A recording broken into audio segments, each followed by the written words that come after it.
Easy, I'm here at Little Caesar Arena with the one, the only Chicken Nugget King in the world. Hey! Hey, mic drop. Mic drop.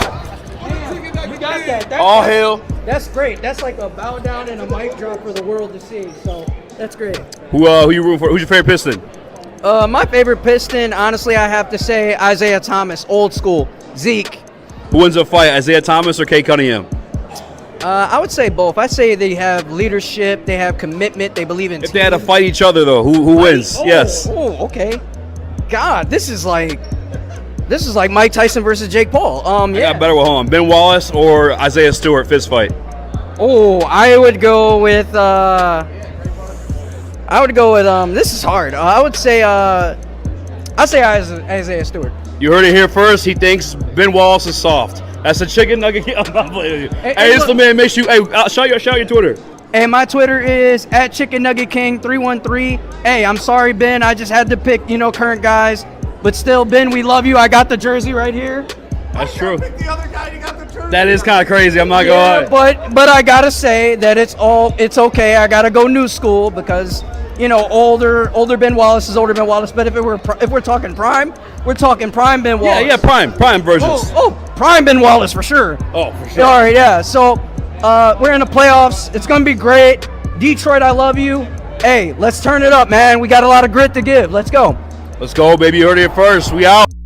Hey, I love that whether it is the fans, whether it's the players, whether it's JB Bickerstaff, you hear everybody using that word grit. And JB Bickerstaff said it last night. How do we know what the deal is? If it ain't gritty enough, we haven't played Pistons enough. Yeah. And that's the vibe that I love, man. I'm gonna chop up his stuff because obviously paraphrasing just a little bit, but JB Bickerstaff is so consistent and so serious about making sure that team plays all out no matter what. No matter who's in the lineup, no matter who is on the other side of that line, he just wants those guys to give all maximum effort. And that's what you saw, especially last night. Jalen Duren, still young, man. Still very young. Ron Holland, very young. 19 years old, Ron Holland. And he went out there and he was the recipient of the belt.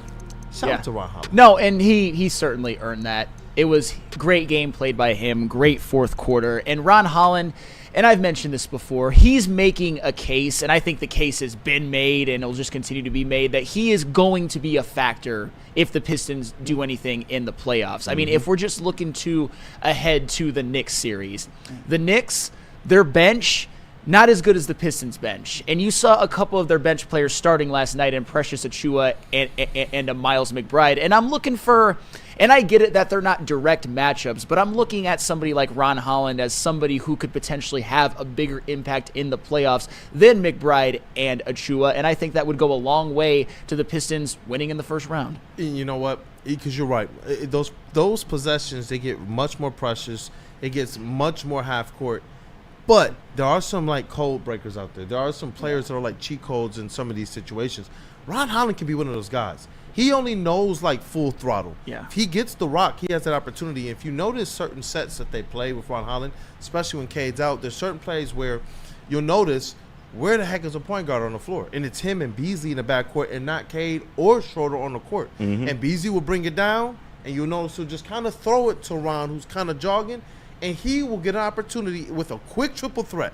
Sometimes he'll go, but other times he'll just kind of swing through and look real quick. And you realize they're doing this on purpose. And if there's a gap there, they're like, just go. Because he's proven he can get there. And that's why I always tell people, go back to our draft coverage. The initial reaction across the panel was, we wanted a shooter. But as soon as we dove into who he was as a player, these are the things that we said, you know what? He can do these things. He gets to the rack at volume. He took the majority of his shots in the paint, and he was finishing at above 50% at the rim and in the paint as a wing. And now he's looking more like a two-guard type as it relates to his frame. But you see that this speed that he has. There was a point in the game when I tweeted out or posted on X, this game needs a little bit of splash energy on the Pistons side.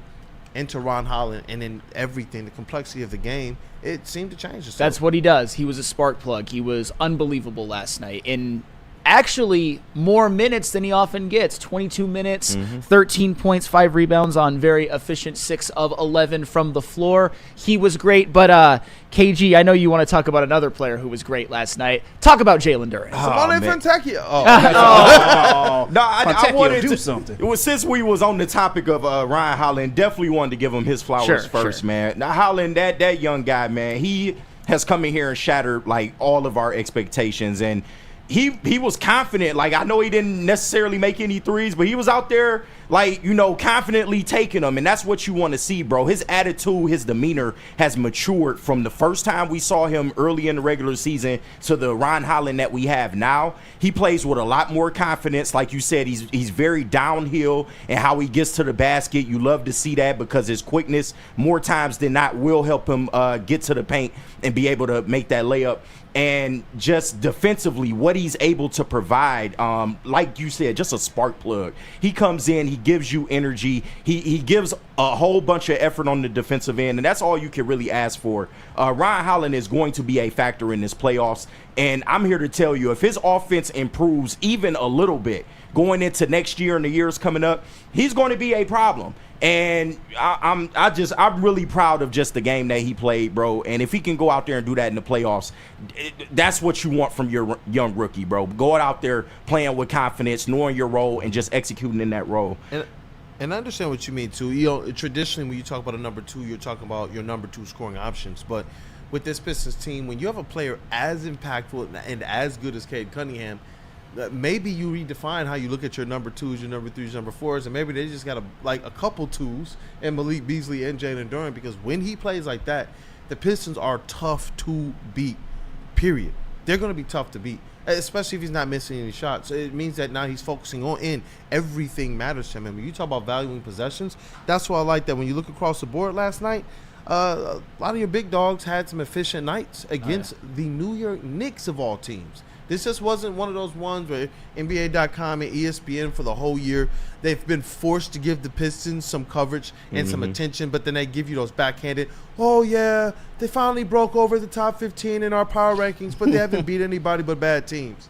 You know, and it's just, you know, so when you see them go out there and have that type of a win, that type of a game where really they controlled it. There wasn't any part of the game where I didn't feel like the Pistons weren't in control. There were parts where when it was less of what I like to see, it was because of things that I could identify. Whoa, y'all got away from what you guys are. Exactly. It was them dictating everything, starting off with that elite pace of Cade Cunningham, but then the fact that you're going to have guys all the way down your roster, like even a Ron Holland, who's going to be an absolute, as you called him, Flannel Sam, a spark plug. Yeah, absolutely. And KG, I know you want to talk about Ron Holland, and I'm glad that you got the chance, because you were speaking a lot of facts, but I know we all love Duren. We love what he's become, but you love Duren more than any of us, and you think that he's going to be a bigger part of this team moving forward than even a lot of people. I came here to preach the gospel to y'all today, bro, because what did I tell you? What did I tell you? And Ryan Beard, I pray to God you watching, because what I was trying to tell you this past Thursday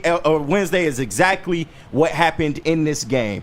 Who was second on this team in points last night? Duren. No. Who led the team in rebounds last night? Duren. Listen. Malik Beasley went out there and he put up 10 points, but he was 0 of 3 from the 3-point.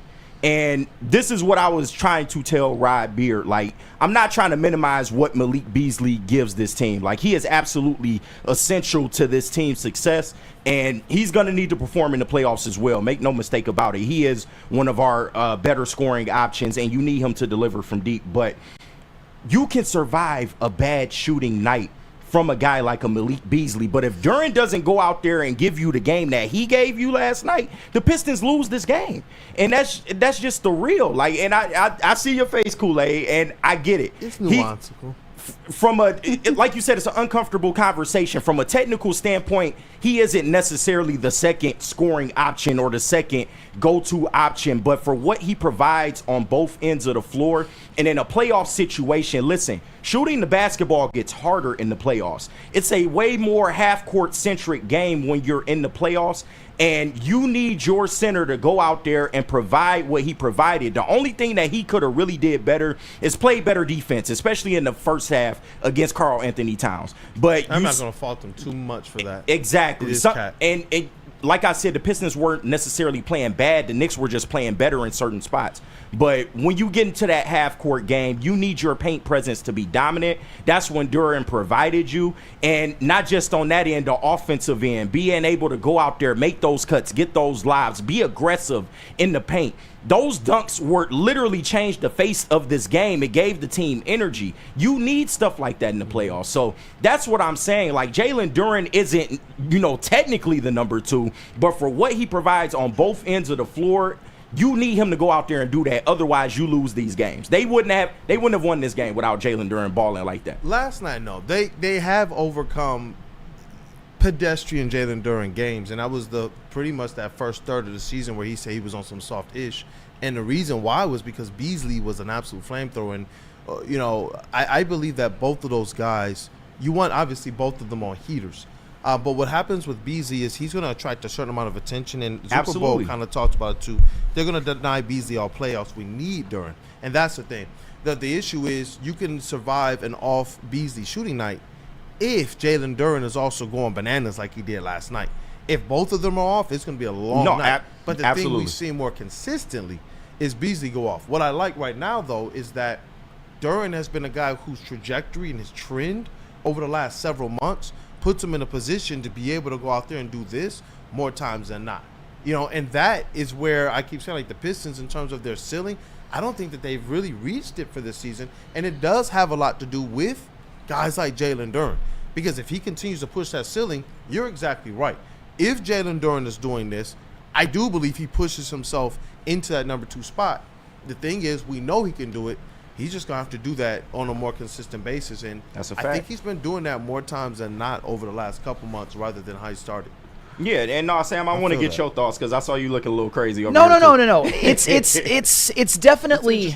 This is what I think WeezyD313 says, something that I think is pretty wise. We pick each other up, and that's where. Yeah. And I hate to be cliche that on any given night it could be anybody, but the reality is ever since that slow start to the season, Jalen Duren's been balling. It's not insane to say that he's number 2. I mean, I'll just say this. When we had this discussion, when we officially stamped it in, when UKG stamped in as him as the number 2, I put him in as the number 4 after Beasley, Asar, and of course Cade. But ever since that time, and this is no shade to Asar whatsoever, he's kind of gotten some inconsistent minutes, some inconsistent offensive play, although his defense is usually there. And in the month of April, and I'm not trying to criticize Malik Beasley too much. In the month of April, he's shooting 28% from behind the arc. I don't think the Pistons can win a playoff series if he continues that, but we talk about last night. Maybe they can. Maybe if Jalen Duren is putting up, I'm not expecting 100% from the floor, but consistent double-doubles, 60%. Maybe. I would probably say if Beasley's not hitting threes, I'd probably say I need 70 to 75 from Duren, but it's any given night. I mean, look at Tobias Harris last night, and actually that leads me into a super chat. I believe it was from Dante151, and this is he also mentions Ron Holland. Also, Ron Holland's defensive play last night was outstanding. True. Is it time for JB to apologize to Tobias Harris because he relieved stress for Cade? And I'm not going to make you do that, JB. No, I was making him do that during the game. I'm fair like, enough. Bro, pay respect to TH12. Fair enough. Turnovers. Fair enough. What? Right, you hear piping up over there. Still have 4 turnovers. Get your rebounds up, but you know what, Tobias? You were serviceable last night. You were serviceable last night. You sound like what was that last sentence, JB? I said, Tobias, you were serviceable last night. So We'll take that one. We're getting somewhere. But that's the thing. Tobias Harris was more than serviceable. 17 points on 9 shots, 3 of 5 from behind the arc. And you even look at somebody like Tim Hardaway Jr., who's never going to be mistaken for a number 2 on any team, but even him last night, 10 points on 7 shots, 2 of 4 from behind the arc, THJ and Tobias combined for 5 of 9. If those, there is no definitive number 2 option. It's whoever's playing best on any given night, but they've got guys who are capable. Like, how many of these guys are all capable of giving you a number 2 type performance? And I think that Tobias and Duren did that last night. And even Isaiah Stewart in his just by harassing Cat. And this is something that defensive Tasmanian devil. Absolutely. And this is something that I said.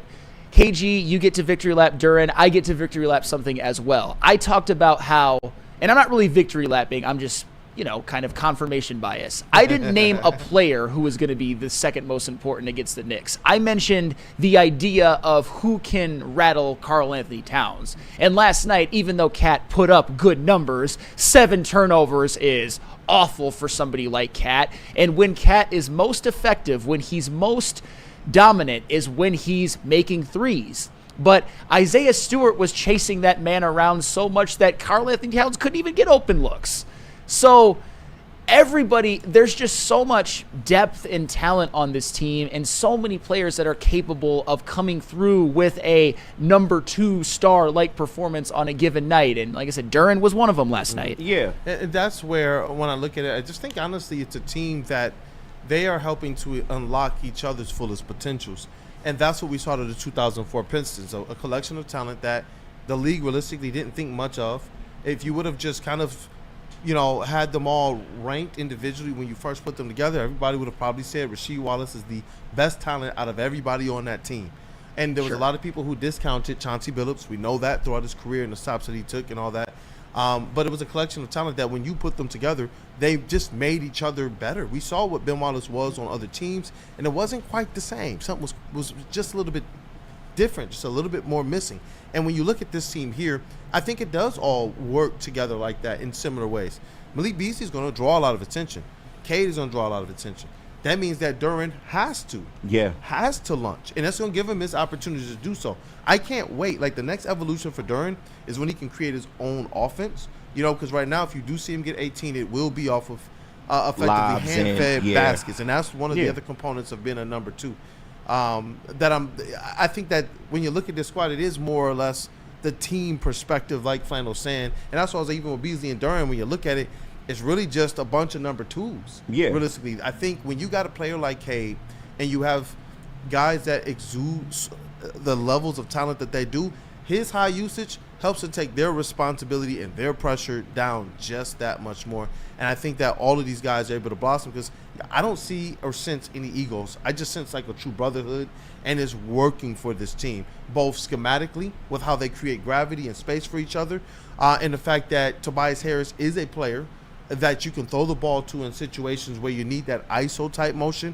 When you talk about half court sets, this is where Tobias Harris becomes honestly one of your more important players, because he is a player you can rely on. You can throw him the ball, and you notice there's sets where everybody on offense rotates to the other side of the court, and it's just Tobias and barbecue chicken. It just is. I've appreciated what he's tried to bring, getting physical with that back down. But you're right. This is a notion though where the ultimate is you need both of those guys, because if you got Duren going out there and putting up the double doubles, and you're getting those Beasley heaters, 24 points, 30 points. There's nothing I believe the Knicks have that's going to be able to slow this Pistons team down. No, I absolutely agree. And Sam, that was great points by you, and you did actually open my eyes. Technically, from a technical standpoint, there is no number 2. Like you said, it could be anybody. They're kind of like the Lions in that way, in the way they run their offense. On any given day, it could be any one of these scoring threats. It could be any one of these options. But I guess the reason why I value what Duren provides to this team a little bit more is because in the playoffs, like you brought up Tobias Harris, right? Tobias Harris has been really good. We harped on him early in the season about shooting from 3. And, Malik Beasley, that's what we need him to go out there and do. You're not counting on Malik Beasley to go out there and kill in points in the paint. You're looking for him to go out there and be a sharpshooter. You need him to hit 3-point shots. The beauty about this Pistons team now is that you're not relying on 1 or 2 people to provide you 3-point scoring. You have, look at the way Cade's been shooting the 3-point. Tobias Harris. You have, Marcus Sasser. You have other guys that can hit. Maybe even Fontecchio if he's out there. And I know that's asking a lot of him right now at this point. But I'm seeing a lot of DNP coaches' decisions in the playoffs. I'll just say that. But Dennis Schroeder, somebody, although he's not efficient, can go out there and give you some three-point buckets. The Pistons are in a position now to where you can get three-point scoring from a lot of different guys. So, but what is hard to get and what, other people on this team can't provide is second chance buckets. Limiting defensive possessions by crashing the boards, playing aggressive defense in the low post.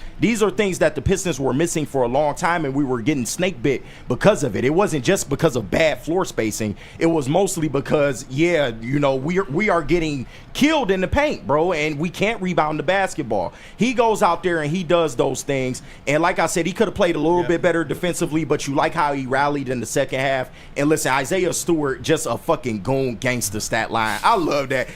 You ain't got to put up no stats, bro. Your sole mission is to go out there and make Karl Anthony Towns' life a living hell, bro. I love that shit, bro. But besides that, Jalen Duren, and like you said, it does need to be a group effort. Everybody needs to chip in, and if Beasley is down, you do need him to step up a little bit more. But that's how I do it. Because Beasley being down might be because they're paying all the attention or more attention to him. Exactly. And that's the thing. It's like, it might not be necessarily down. It might just be, hey, now there's somebody else who's going to have to be open. Like, if Amon-Ra is going to get, we saw earlier in the seasons, certain coverages where they were paying more attention to him. We all said it. J-Mo has to go off. And that's where when it's like, I saw somebody, I think it might have been Hoof Hearted, shout out that Ivy, and I love that one, who asked, what do you mean by number 2? And realistically, it's like, you know what? I think this is a team that just transcends this. You got your mega star, and everybody else just works. They just go, and that's what we see out of this team.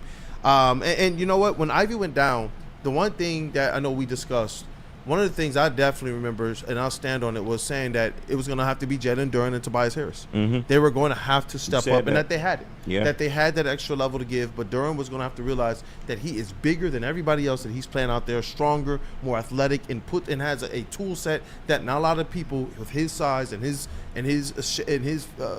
stature has. And to see these guys from that standpoint just continue to get better, and to see this team, the young guys, just continue to mold, I can't wait, man. Just bring on the playoffs right now. Bring on the playoffs. And speaking of the playoffs, just before we move on to some, brief draft coverage with our guy JB Smoove getting on the stand for this one.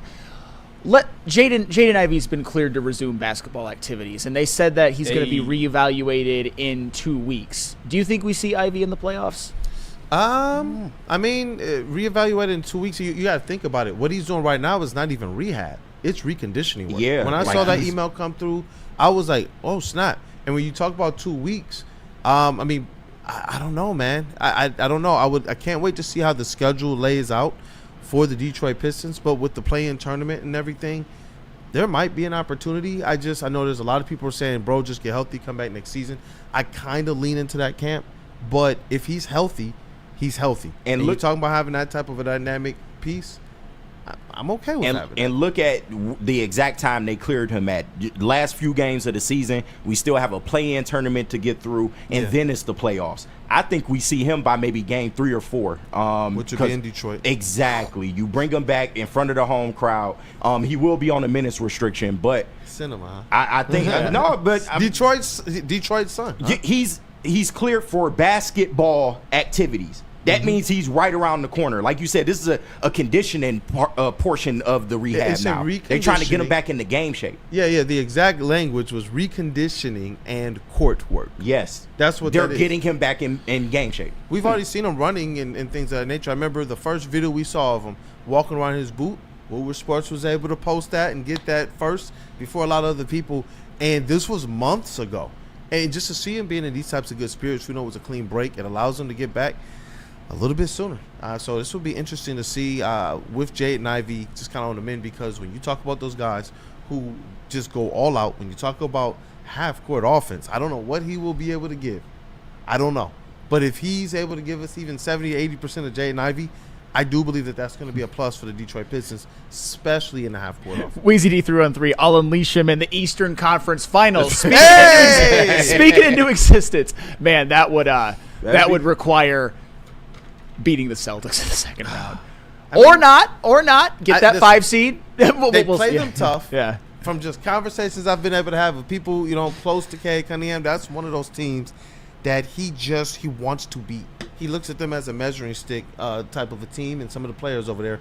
So to me, it's like, hey, listen, this team, they're confident going into these playoffs, and I'm not gonna count them out, man. No matter how outlandish it sounds. Hold on, I see Weezy D trying to be funny. You want him coming off the bench, KG, in this situation? Yes, because they have a rhythm already, and he is coming back off of an injury. That's the only reason. That is the only reason. Stop it, he bro. hitting that 40%. Stop I it. love you, Tim Hardaway. I do. No, but once again, we talked about this, what was it, a couple days ago. Yeah. If he's performing better than Tim Hardaway Jr., you pull the plug. Right. There is no room for error in the playoffs. Absolutely. Coach Kool-Aid, who ran basketball camps and hoops, yes, you probably want to come off the bench strategy-wise. Emotion in me, Tim Hardaway, I love you, man, but Jaden Ivey, dog. I hear you. Whatever works for the Pistons is what I they was- should do. Realistically, I get you. What I said was Tim Hardaway Jr. at first, but he's got a short leash. But that's the playoffs. Everybody should have a short leash to some extent, especially if you're Tim Hardaway Jr., who is probably, and I hate to say this, the weak point of the starting lineup. Some nights, no, obviously, but we'll see. We'll see. 2 weeks means that he's going to miss some playoff games anyway. So we'll see. Maybe he doesn't come back, but it would certainly just add another dimension if he does. It's tough to think about just because it depends on, I believe, where you see and how you see Jaden Ivey. Yeah. It just, if you see him as one of your future stars, I think there's some people say, yeah, you play him. Just like if Jalen Duren were to come back. It would be weird if we said, nah, we're just going to let him sit. And so I do. It's going to be an interesting thing, but Weezy D says Ivy need that Brian HGH package. No, he do. Okay. Let's say what up though to some friends. Unless we got some super chats to clean up. We do have a few super chats to clean up. Once again, KG, what is it? Alicio Lalana. I believe he sent in $24.99 a while back over here as well too. Dexter James $1.99. No I in team. There's one in Cade Cunningham though. He put the shades on that as well too. So shout out to him. One more from Burn. He sent in $2 as well too. He said Ivy gonna be like a free agent pickup next year. Sure. Yeah. Shout out to him as well too. Hey, But I like yeah, it. those are our super chats, and then we need to hear from Lady James and Dr. Pierce. Yep, definitely. We reached that goal, right? So Yes, we definitely reached start our merch giveaway goal, so we are Shout well out. over that. Start to get your winner, and on the other side of the break, I guess let us know how close we are to the next one. Yep. At Lady James, we take the charge of getting a haircut. Our talented stylist will deliver an industry-leading haircut, relaxing scalp massage.